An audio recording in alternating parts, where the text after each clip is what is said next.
Folks, what I'm going to do today is do my opening intro on nutrition. As I told you before, there'll be 6 parts to the nutrition presentation over the coming months, and as part of a package of 12 presentations that will include culinary skills, concepts, food,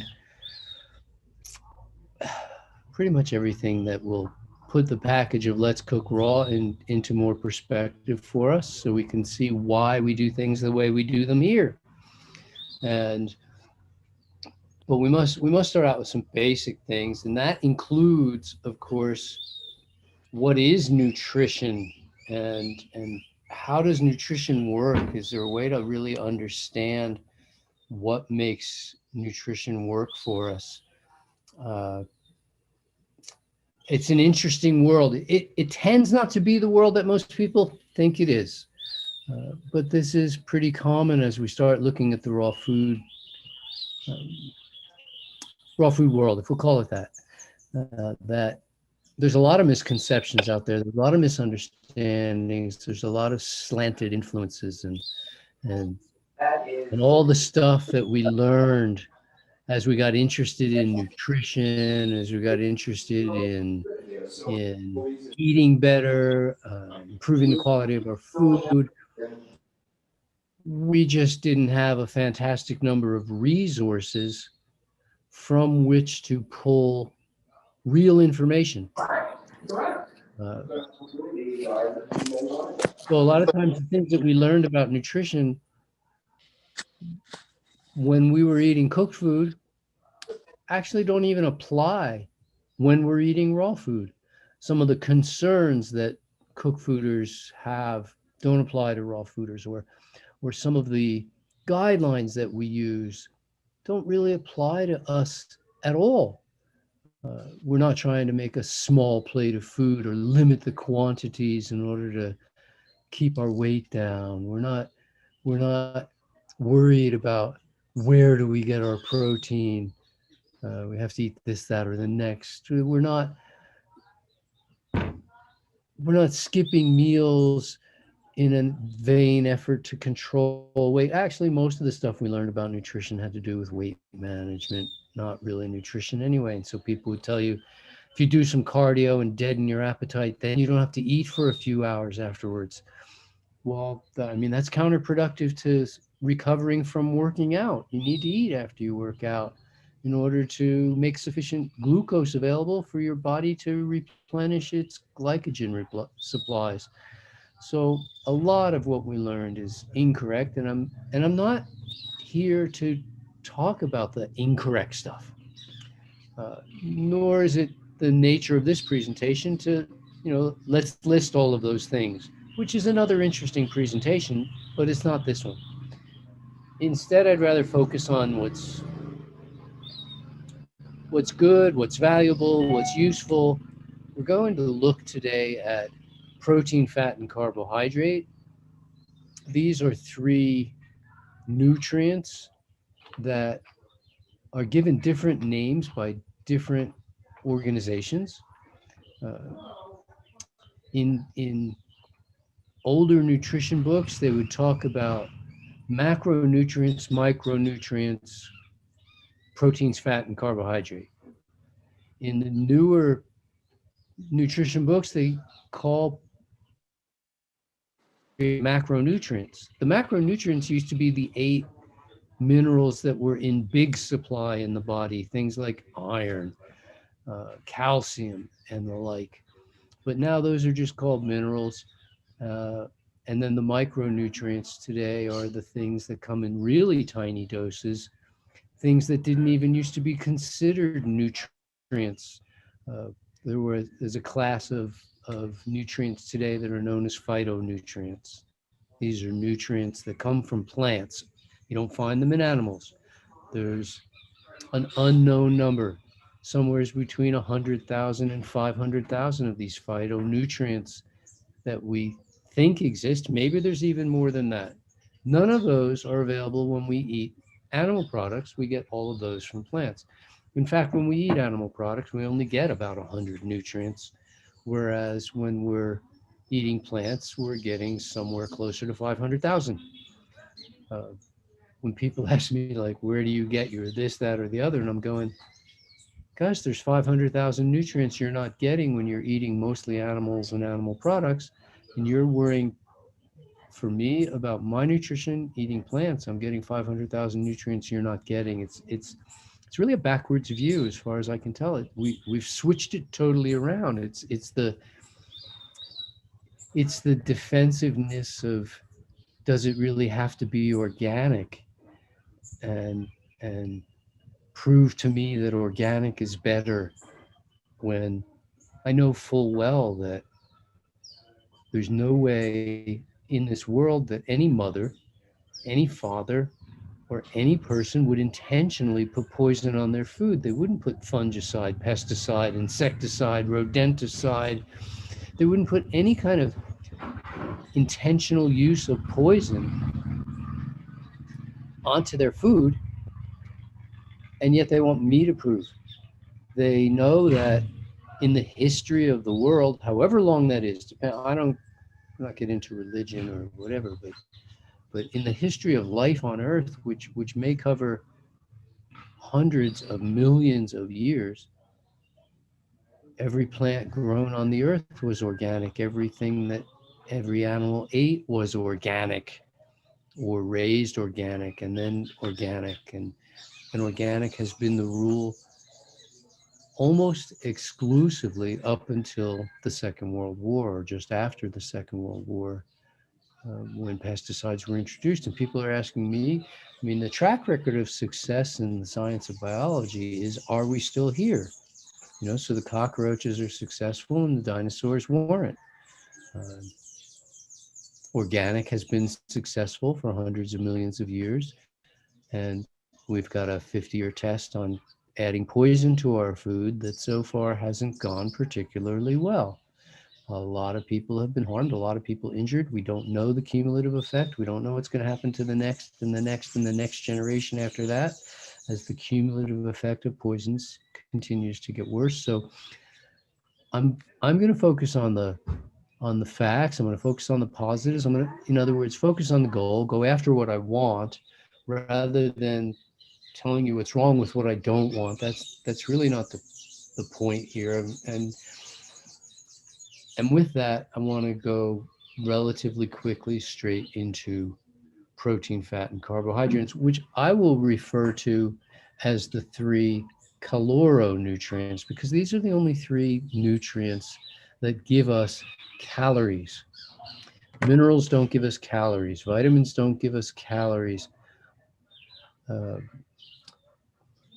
the enzymes and the coenzymes and the antioxidants and the phytonutrients and the water and the fiber, none of these give us calories, unless in their makeup, in their design, there is some protein, fat, or carbohydrate, which essentially does happen on occasion, but not that often. So we're going to look at just protein, fat, and carbohydrate as if they were isolated things, which they are not. They're found in all food.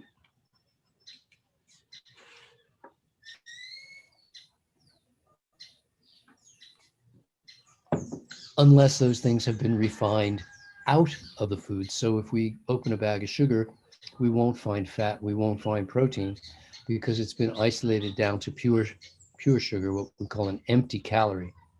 The empty calorie is a calorie source that has been stripped of its associated nutrients. This is a continuum concept where we start with full calories, and we can partially or completely, in a continuum, remove the various nutrients from the calorie source until we end up solely with the calorie source, at which point we have what is called an empty calorie. Now, I find this interesting that the only empty calories being talked about are sugar and white flour. So sugar and starch. Starch being a complex form of sugar, and we'll talk more about that in the future. But I find it interesting to to be presenting to you that there are three sources of calories: protein, fat, and carbohydrate. And then to think that in the world of nutrition, the only thing being talked about in terms of empty calories are the carbohydrates. To me, it makes just as much sense that if we strip all of the calories away from a fat source, say an olive, and we end up with olive oil. In fact, proud on the label, it says pure olive oil, sometimes extra pure olive oil. What they're telling you is there's nothing else in this bottle except a liquid form of fat. There's no protein, there's no carbohydrate, there's no 100 or 500,000 other nutrients. There's just fat, which in my understanding of what is an empty calorie tells me that olive oil is an empty calorie. People are touting olive oil as a health food, and other people are saying it's an empty calorie, which is like our nutritional nemesis. This is the anti-nutrient of the world, is to consume empty calories. We want to get away from this, and yet people look at olive oil and they go, and when they hear me say it, and they go, yeah, but what about the really good oils? And I go, well, the really good oils are even more pure. They've got more of the nutrients stripped away. They're even less good for us. They're the definition of empty calories, calories without nutrients. Olive oil is the ultimate, or any kind of oil. At the same time, we see a huge push in the world. I mean, you can't not be aware of the fact that protein powder is being sold like there's no tomorrow. It's being sold in the mainstream. It's being sold in the bodybuilding world. It's being sold in the fitness industries. It's being sold in canisters bigger than I can carry. It's being sold in the vegetarian world. It's being sold in the vegan world. It's being sold in the raw world. As if protein deficiency was a problem anywhere in the world, which to my knowledge, it is not. In fact, there is no word in the science of nutrition or the science of health for protein deficiency. The term doesn't even exist. There used to be a term for protein deficiency that was called kwashiorkor, but further research brought to light the fact that kwashiorkor was actually a deficiency of calories, and that if we just gave those poor kids some more calories from food, that they actually had more than enough protein, that not that much protein is required. And so the word kwashiorkor was dropped as indicating protein deficiency. So currently there is no term for protein deficiency. We just don't, I mean, the condition almost cannot exist except in starvation. So since we're not looking at that as a problem, we really don't have to worry about where do we get our protein, nor do we have to consume excess protein, which is an interesting problem that we're going to look at.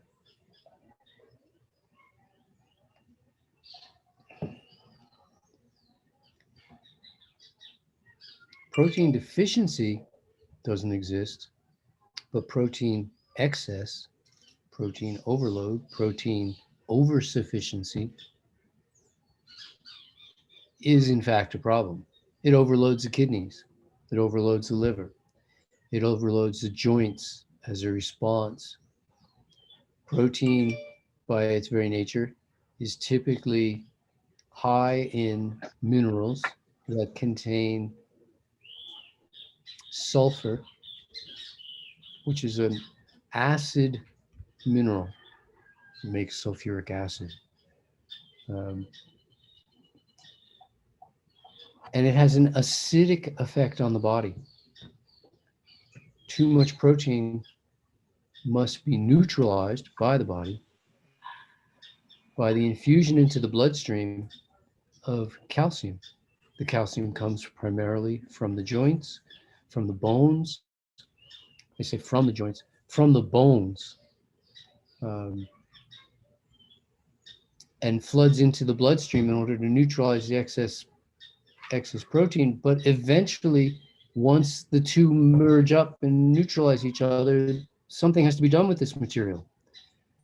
Some of it can be eliminated via the kidneys, but some of it can't, and it ends up in the kidneys as kidney stones, all that excess calcium. Some of it is still free floating in the blood, and the levels are too high. It becomes dangerous, and the body just has to pack it away. And so this becomes uh, various types of arthritides form, where we get bony buildups into the joints. Uh, and yet still there can be more if we continue plaguing the body with excess protein and then pulling calcium to neutralize it. And you got to do something with this. And we have this system of arteries and veins that's long enough to go to the moon. And we can take all of that and put a little bit of calcium on the inside of that entire lining of 250,000 miles of vessels and end up with what we call hardening of the arteries. Which reminds me, like, if you didn't know that there was that much, you could actually take all the arteries out of the body and all the vessels out of the body and line them up in such a way that it would make a tubule that went all the way to the moon. And do you know what would happen to the person if we actually did that? They would die if we did that. That wouldn't be good.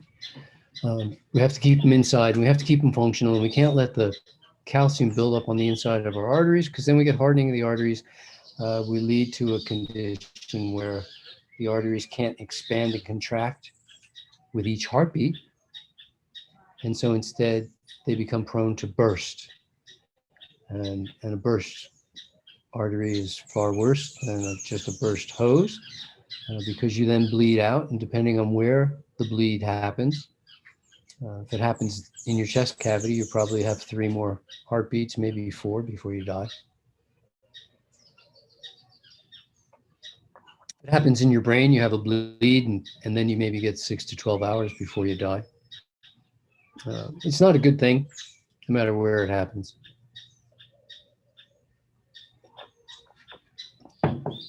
So excess protein is easily as much a problem as deficiency. It's got to be more of a problem, since deficiency isn't a problem.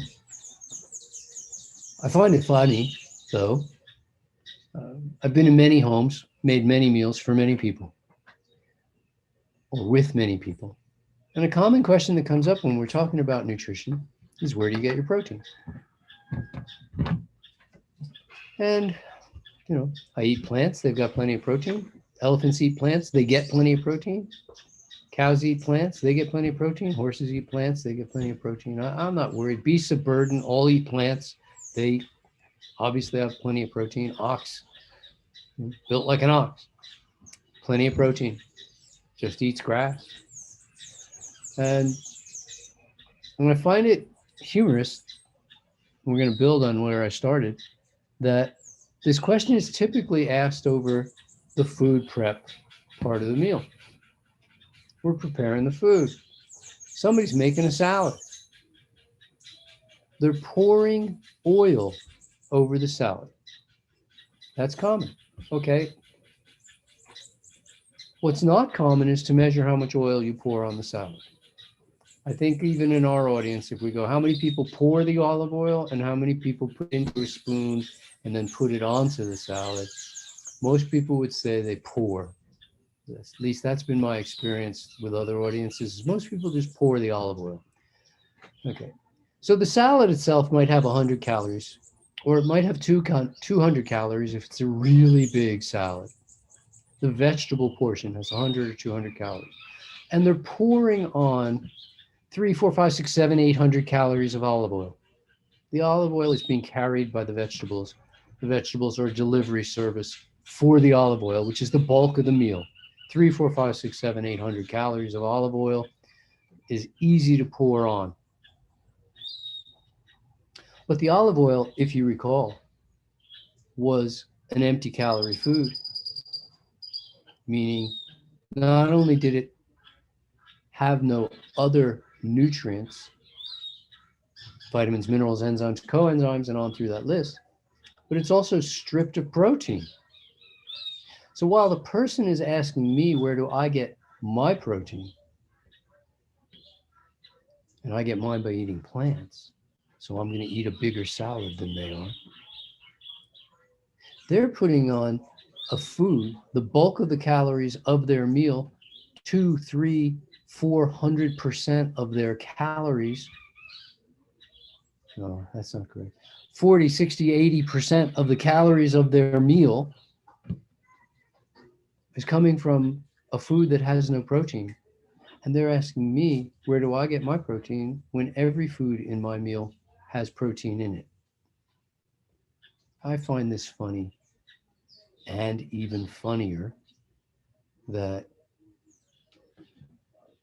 when I became vegetarian,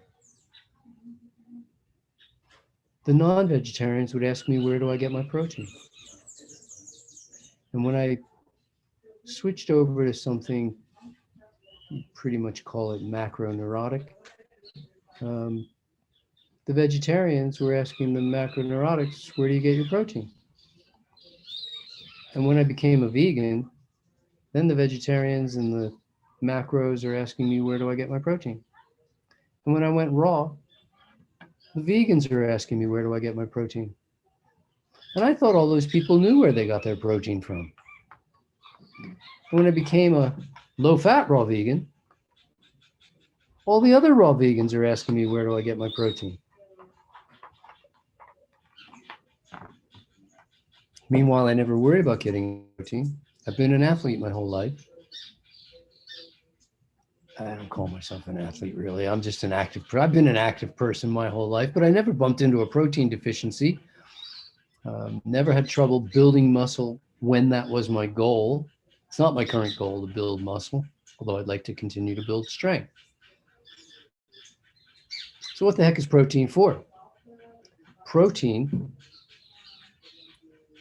serves a primary purpose in the body. Protein is closely associated with growth. And that's basically it. Protein and growth are linked hand in hand. When you think of protein, you think of growth. You got to have enough protein in order to grow. If you don't have enough protein, you will not grow.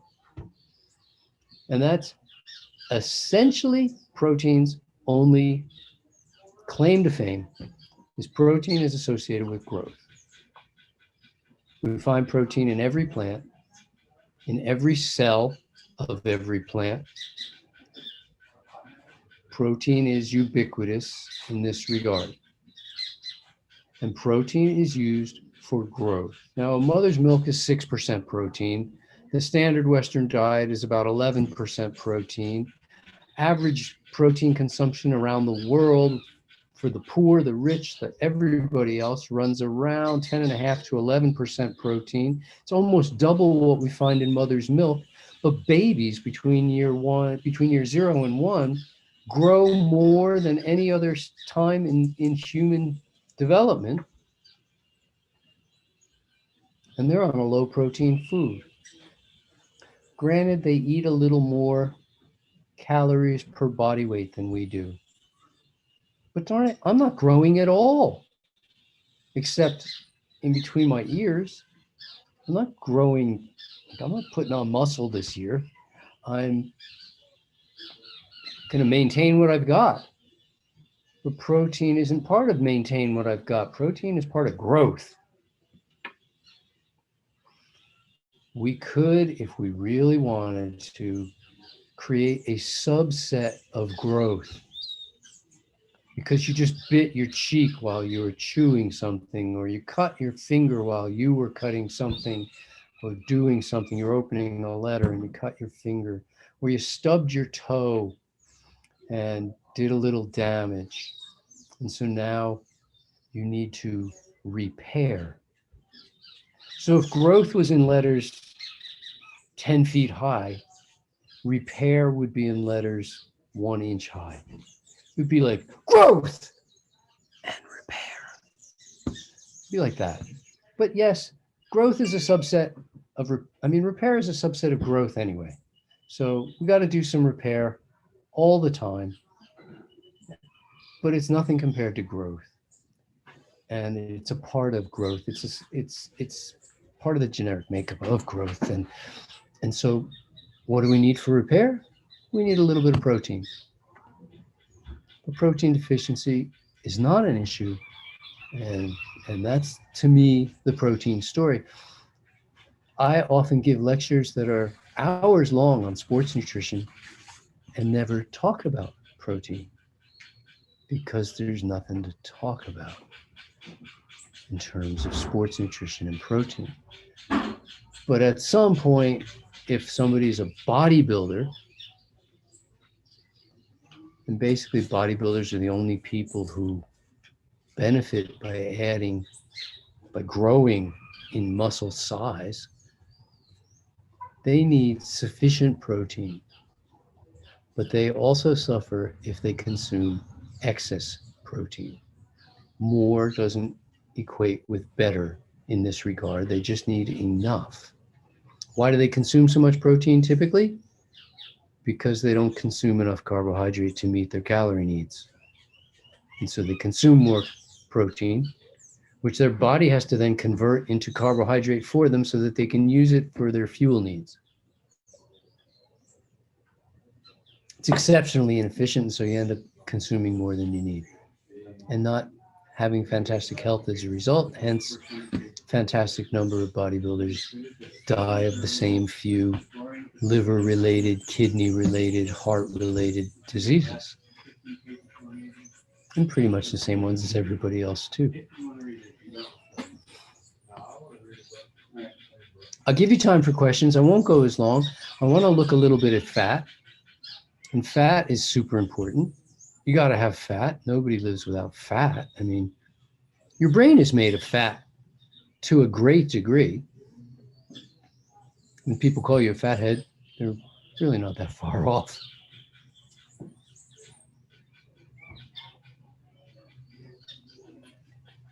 And it's a fascinating world that for some reason, just because your brain is made of fat, people say, I need to eat a lot of fat to support brain development. Well, as far as I know, your brain already developed. Your brain developed when you were a baby. Your brain developed when you were a fetus. We look at itty bitty little babies and invariably say, oh, he's so smart. Oh, she's so smart. Look, she can do this. She can do that. They're so smart. My baby's so smart. Well, there's obviously been a whole lot of brain development already happened. And yes, we gain experience as we grow older. We do gain some experience. But is this brain development? Are we still growing brain? I mean, could you imagine how would you fit it all inside your head if it was still growing? No, it's just fat. It just sits there, it does its job, and fat performs one job. Like protein, fat performs one job. That job is insulation. That's all it does. But interestingly, insulation has a whole bunch of subsets. We look at insulation and the subsets of it, and we can say, oh, insulation from hot and cold. When you step outside on an incredibly hot day, for a little while, the body fat on you keeps the heat outside from overheating you. When you step outside on a super cold day, the body fat that you carry keeps the heat inside your body in. So it can work in both directions. When you fall down and land on your bottom, as little kids tend to do, they land on a pad of fat. And so their organs are not jarred because the organs are surrounded by little pads of fat. And their bottom is coated with a little padding of fat. So against jarring, concussion, and other such hits, the fat works as insulation. Fat in the cells keeps certain things out of the cells and holds other things in the cells. It works as an insulation lining every cell. Fat around your nerves, and again, we've got that same almost 250,000 miles of nerves running through our body. All of it insulated by a layer of fat. Why? Because the nervous messages travel electronically. They're like a little electric current. It's almost as if your body was wired. And there is a book, The Body Electric. So if there was not a layer of fat on the outside of every nerve, the fat in this case is known as myelin, but myelin is not just fat. There's more to it. And myelin is not just insulation. Myelin is actually active in the transmission of the nerves. And as you learn more things or refine various movements, you increase the amount of myelin surrounding the nerves involved in that activity. So myelin is active. It used to be thought of as inert. It was just insulation, but we actually know now there's more going on, and we don't exactly know what that is yet. Things to learn. We know that when you lose the myelin, you end up with a bunch of problems. You end up with things such as muscular sclerosis or Lou Gehrig's amyolateral sclerosis, or a bunch of other problems that come from nerve degeneration of the myelin sheath. We know that we can build the myelin sheath, however, and we know that we can destroy it.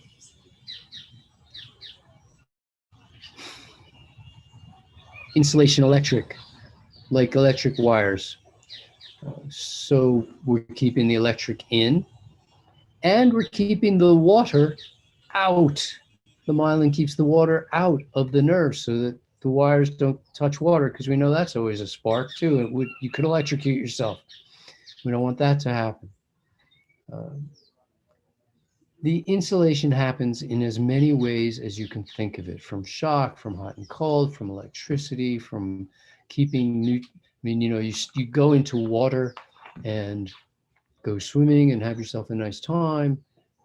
How come you don't become so waterlogged like a sponge does? Because of the lipids, the fats that are in our skin that insulate us and keep the water out.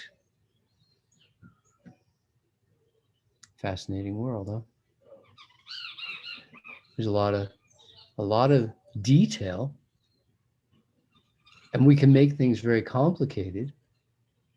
And it reminds me of the time that the two famous horse breeders were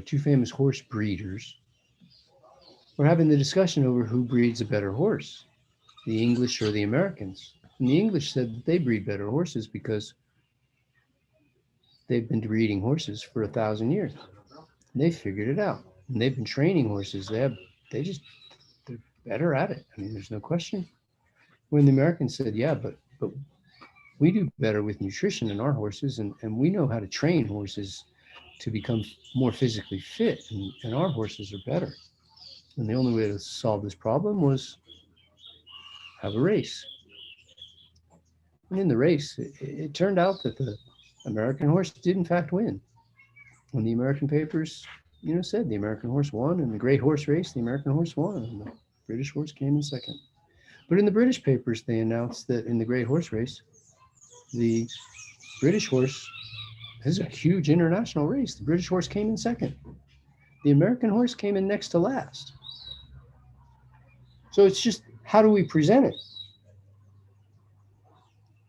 And we present the story many ways. People are telling you that oil is health food. You should start your day with a glass of oil because it'll get you moving.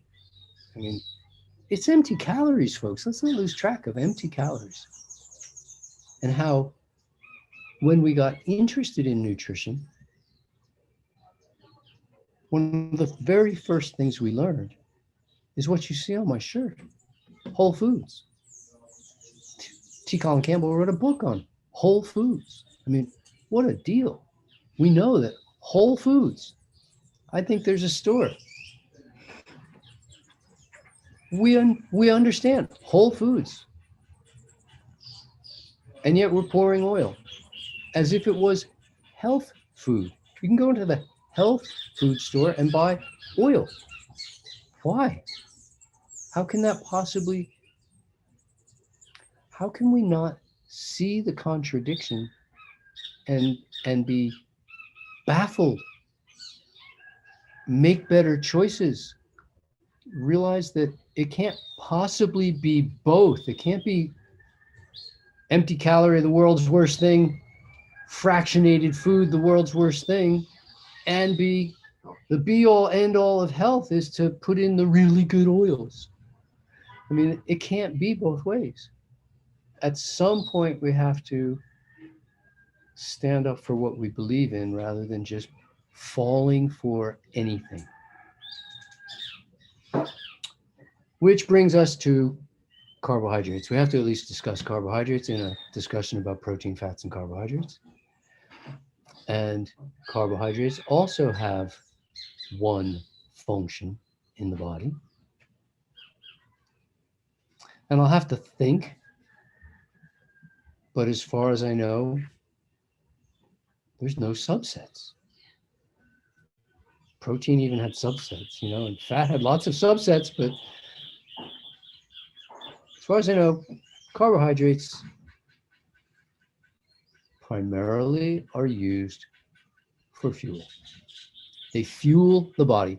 Carbohydrates are the preferred fuel of every cell in the body. In fact, glucose, a type of carbohydrate, is the preferred fuel for over 90% of the cells in the body. And the other 10% are happy to use glucose, but they can use other things.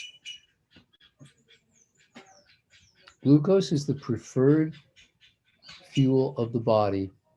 When we check blood sugar, we are not checking blood sugar. We are checking blood glucose. And I think it's an important distinction to make. With lactose, fructose, and all the other types of sugars out there available to us, maltose and dextrose and levulose and go on and on, when we check blood sugar, we're only checking blood glucose. When we talk about it, all we're really looking at is glucose. Our source, fruit. Fruit's the best source of glucose. And we need lots of it. Our body runs on it. If you eat only oil for a week or two, somehow you decide to do an experiment, see if you can live on just oil. You can, but your body will convert the oil into glucose through a process known as gluconeogenesis, the creation of new glucose. And if instead you decided to live on just protein powder for a couple of weeks, gosh, how horrible that would be, but you could live on just glucose and your body would convert the protein into glucose. So why don't you start with glucose? I mean, you don't put crude oil in your car. You start with the finished product. The body needs glucose. It absorbs glucose under your tongue directly into your bloodstream. It absorbs glucose in your stomach directly into your bloodstream. It absorbs glucose in the intestines directly into the bloodstream to be assimilated and utilized by every cell of the body. Scientists have proved to us that if our fat consumption goes over about 10 to 15% of total calories consumed, predictable health decline ensues. But no question there. Scientists have proved to us that not only is 10% to 11% the world average in protein consumption, but that when we consume even that much, and certainly when we go into high teens and 20s, predictable health decline ensues. If your protein consumption is only 10% and your fat consumption hovers somewhere around 10%, by default, we can easily figure out how much of our total calorie consumption on average is designed to come from carbohydrates. And it's got to be 80% or more of our total calories on average. Okay, could you have a 75% day and be okay? Sure. But if you want to work your body harder without contributing to the health of the body, what we have to do is raise protein consumption or raise fat consumption beyond what's required. More is not better. Where we need to go is more carbohydrate. You want to learn about carbohydrate? Well, I could tell you a lot about carbohydrate. I could talk all day about carbohydrate. Basically, there's two kinds of carbohydrate. There's simple and complex. The simple ones taste sweet, and the complex ones have no taste at all. They are tasteless by definition. Open a dictionary, look up starch. It's a tasteless substance. There's two kinds within those. We have what we would refer to as whole or fractioned, refined sugars versus the complete ones. So if we take a bag of sugar, we have refined sugar, we have an empty calorie. White flour, empty calorie. But if we consume foods that contain carbohydrates, then these are whole. So we have whole versus refined. We have complex versus simple. Personally, I'm not a fan of eating food that has no taste. So I'm going to not eat complex carbohydrates for any reason ever. But there are industrial uses for complex carbohydrates. It makes the best wallpaper paste of anything ever. We know that it's paste when we eat complex carbohydrates because the Italians told us. They called it pasta. They didn't hide it. The French told us. They called it pastry. We called it starch, as if that was any different than glycogen, which it is not.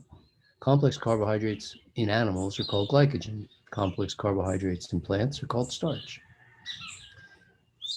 Why make it complicated? So that the public can be fooled. I can't come up with any reason other than that to tell you why nutrition is made so complicated. It's to fool the public.